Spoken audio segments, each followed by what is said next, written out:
For the last 15 years, I've been the one to cook Thanksgiving dinner for my family and my husband's family. Every single year, without fail, I've woken up at the crack of dawn, stuffed the turkey, roasted it to golden perfection, and made sides to accompany it: mashed potatoes, green bean casserole, stuffing, gravy, cranberry sauce, and sometimes even a dessert or two. The whole spread. I've done this with pride for most of my adult life because it felt like my contribution to the family, a way to bring everyone together and make memories. But this year, I'm done. I can't. I just can't.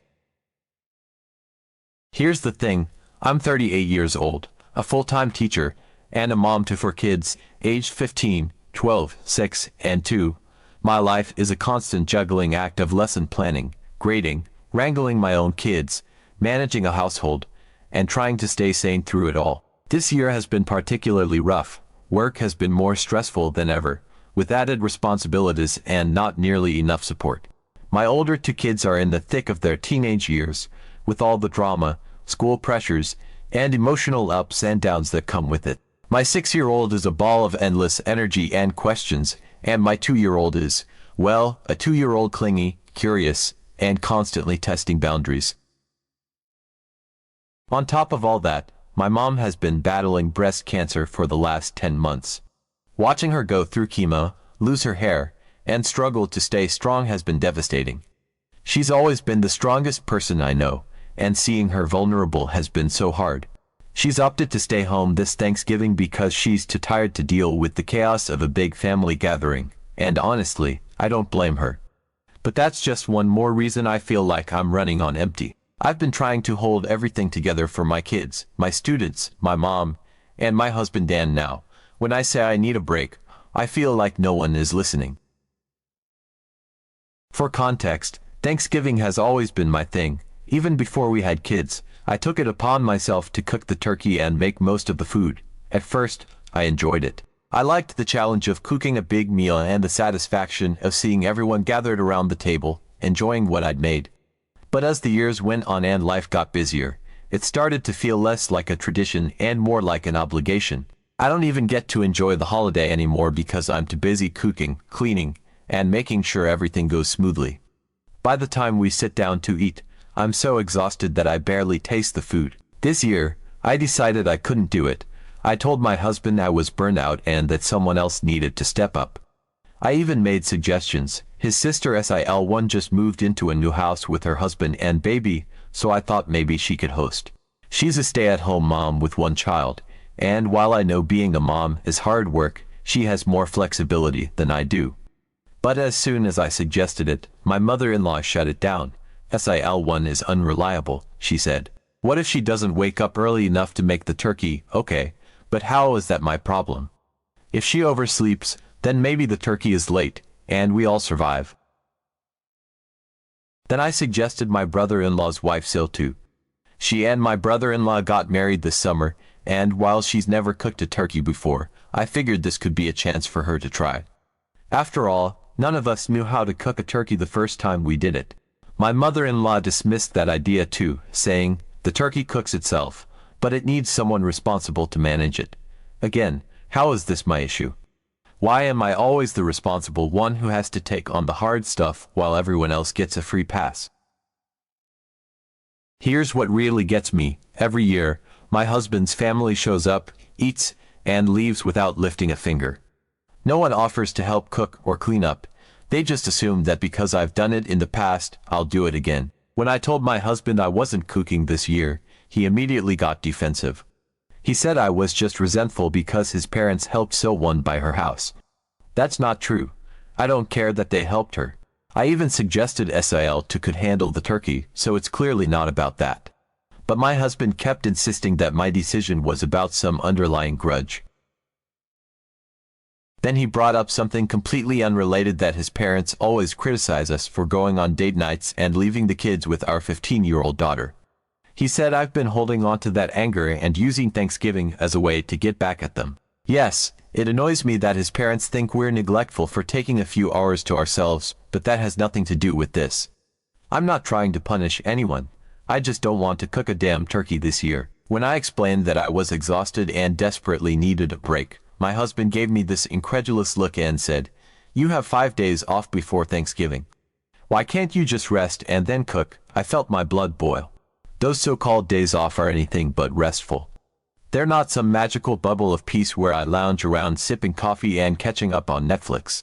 They're filled with all the things I've had to put off because I'm so overwhelmed during the regular work week, cleaning up the disaster that my house has become, running errands for the kids, catching up on laundry, helping with overdue school projects, and maybe, just maybe, squeezing in a moment to breathe.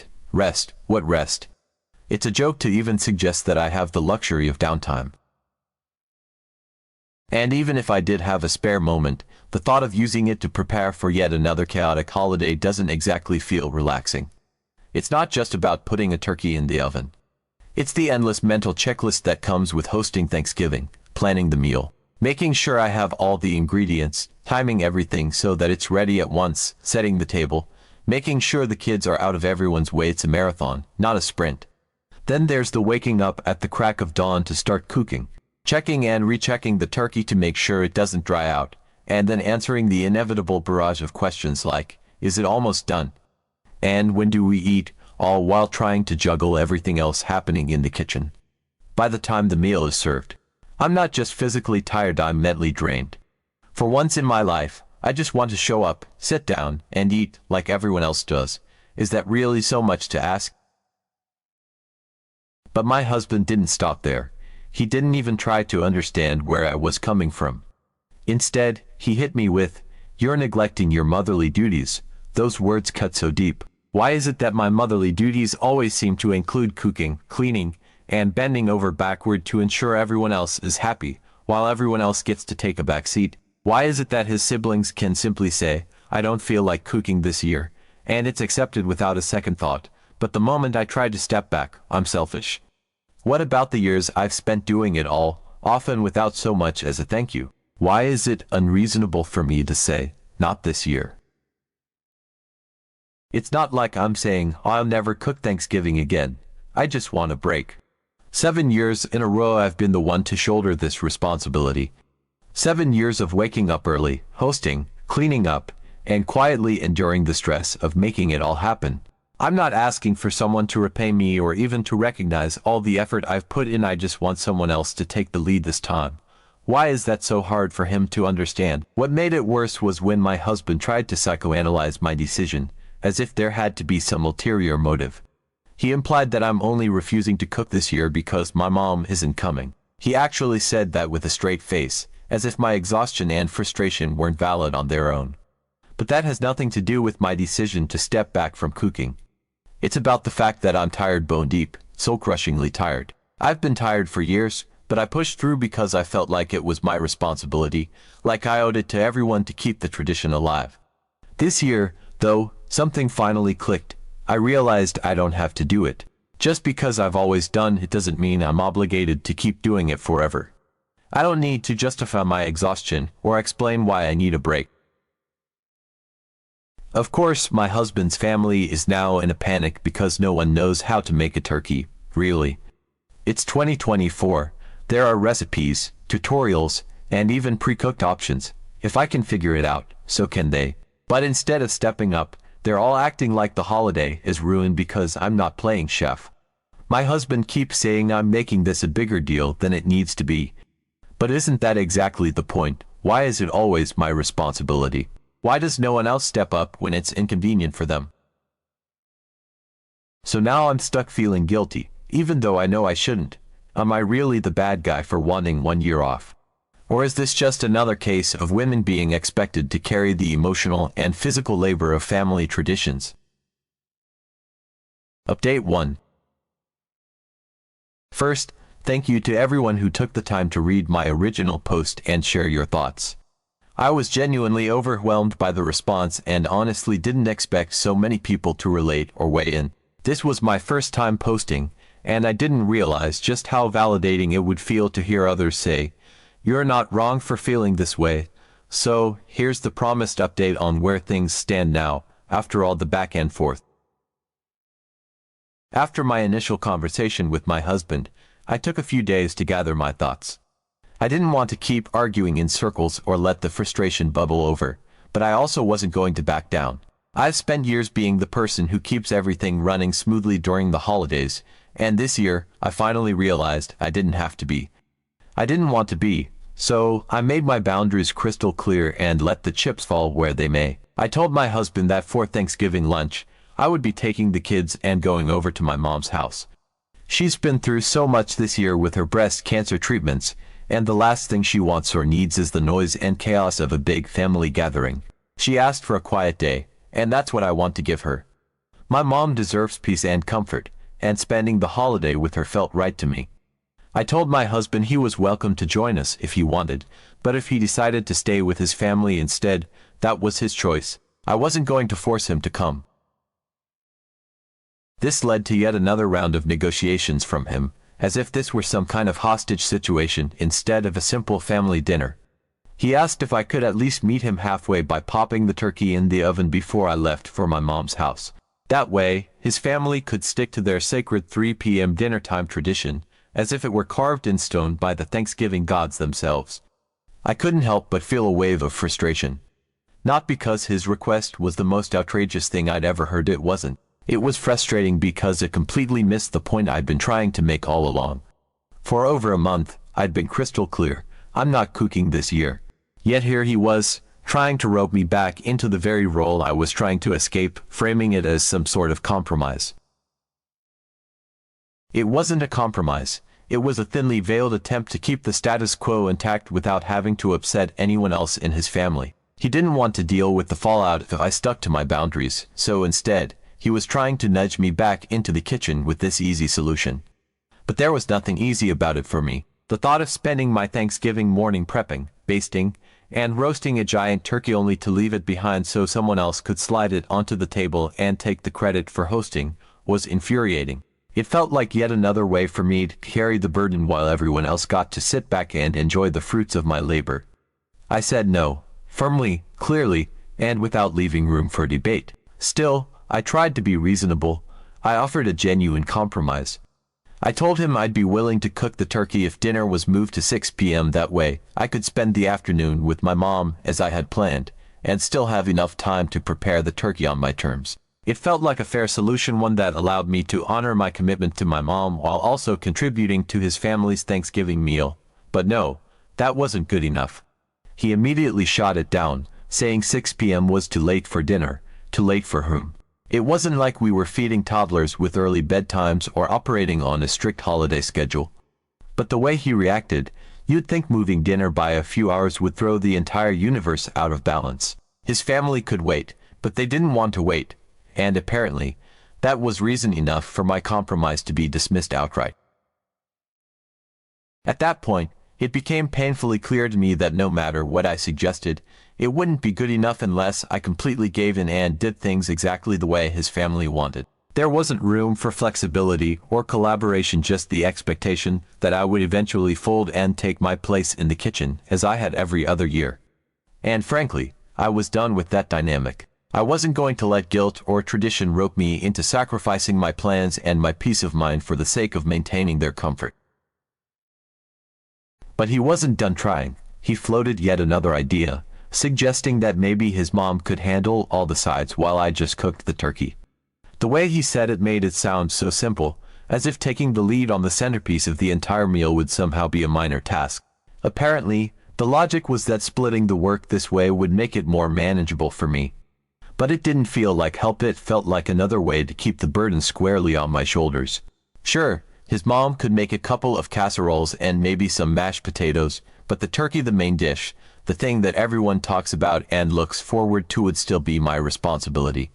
Once again, he was missing the point entirely. Because my issue isn't just with the work itself. Yes, cooking a turkey is time-consuming and stressful, but the bigger problem is the expectation behind it. The unspoken belief that I should be the one to do it, year after year, without complaint. That it's my job to make the holiday happen, simply because I've done it before. It's not just about cooking a bird, it's about the emotional and physical labor of being the default person who ensures everything goes smoothly while everyone else gets to relax and enjoy the day. And I'm tired of that.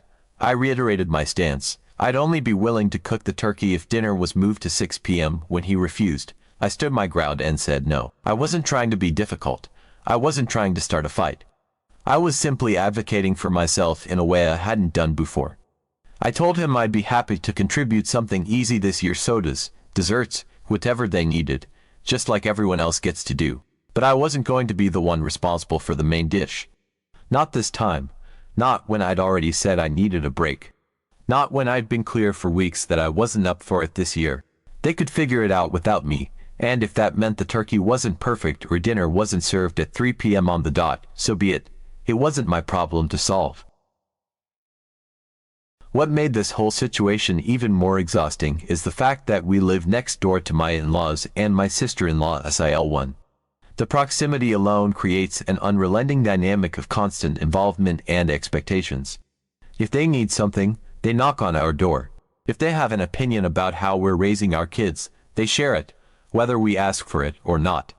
And during the holidays, it means I'm automatically looped into their plans, whether I like it or not.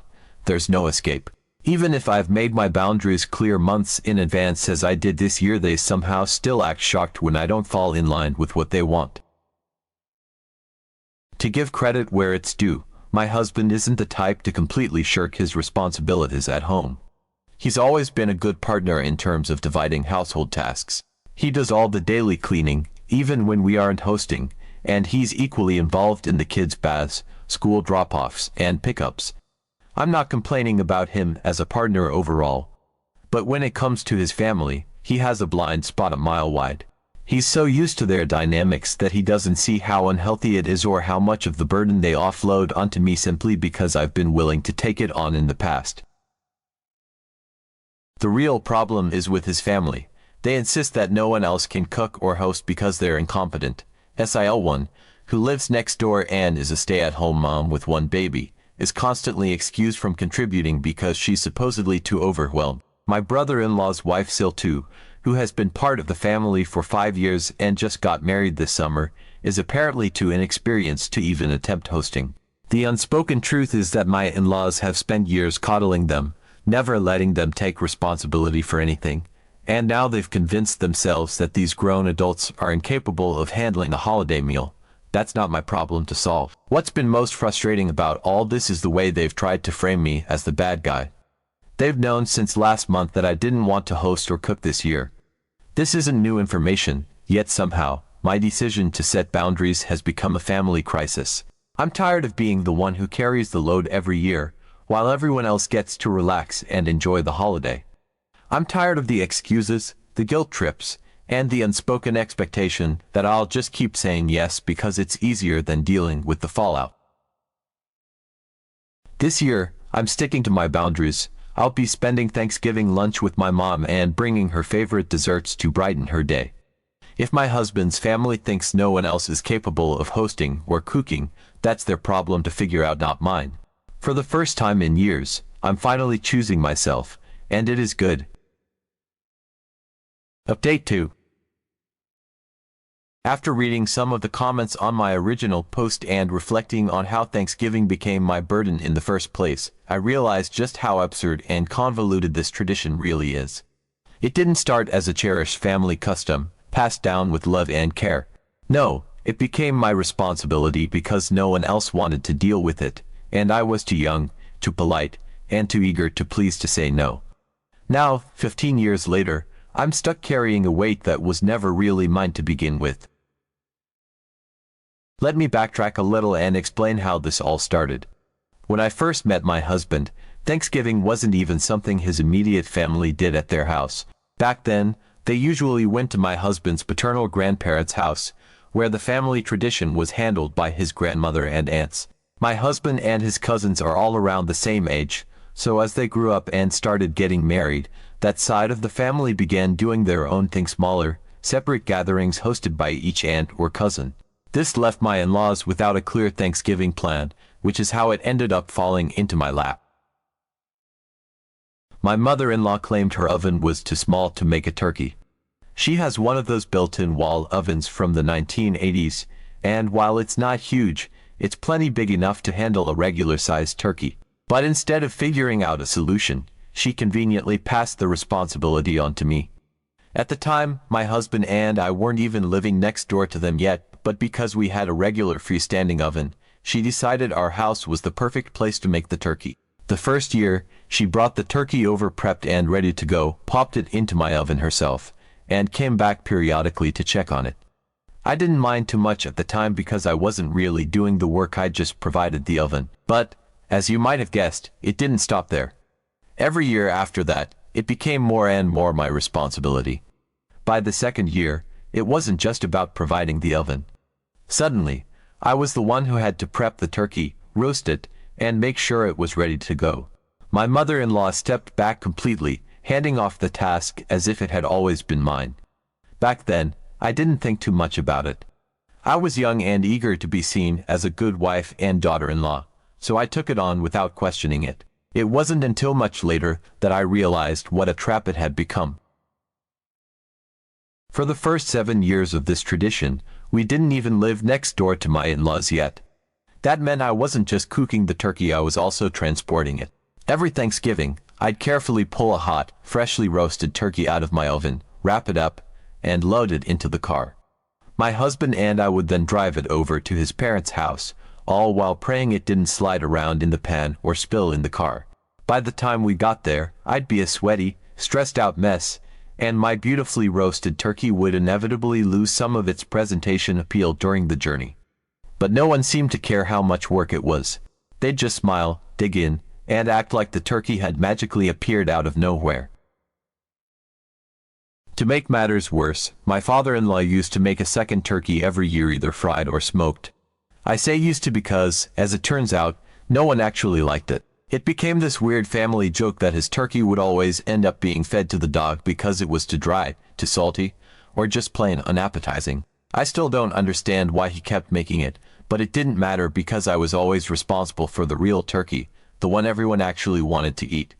So while his turkey went untouched, mine was the star of the show. Year after year, it was my turkey that became the centerpiece of the meal, and yet it was never acknowledged as anything special. It was just expected. Things only got worse once we moved next door to my in-laws. At first, I thought it might make things easier. After all, I wouldn't have to transport the turkey anymore, which was a small relief. But what I didn't realize was how much closer proximity would mean even higher expectations. Now that I was right there, it was as if I had no excuse not to take on even more of the holiday responsibilities. Not only was I still in charge of the turkey, but I also found myself roped into hosting the meal at our house more and more often. My in-laws acted like it was the most natural thing in the world, even though I had never volunteered for any of it. What really stings is how much this whole tradition has always been framed as a necessity rather than a choice. My mother-in-law never asked me if I wanted to take on the turkey. She simply declared that her oven was too small and handed me the responsibility, as if it were a family heirloom I should be honored to inherit. And my father-in-law's half-hearted attempts at contributing a turkey no one ate only highlighted the imbalance. Over the years, my contributions have grown to include far more than just the turkey. I've made sides, desserts, and even cleaned up afterward while everyone else sat around enjoying themselves. Yet no matter how much I've done, it's always been treated as an expectation, never as a gift or a favor. Looking back now, I can see how this pattern took shape. I was too accommodating, too willing to go along with what everyone else wanted, and too eager to avoid conflict. And while that might have made things easier in the short term, it set a precedent that I'm now trying to break. This year, for the first time, I'm standing my ground and refusing to be the default holiday workhorse. It's not easy, especially with all the pushback I've been getting, but it feels like a necessary step to reclaiming my time, energy, and sense of self. Reflecting on how this all started has been both eye-opening and frustrating. What began as a convenient solution for my mother-in-law has turned into a thankless obligation for me. And the more I think about it, the more absurd it seems. My mother-in-law's oven isn't too small to cook a turkey. My father-in-law could have learned how to make one that people actually wanted to eat. My sister-in-law could have stepped up at any point. But instead, they all decided it was easier to let me carry the load, and I let them. Not anymore.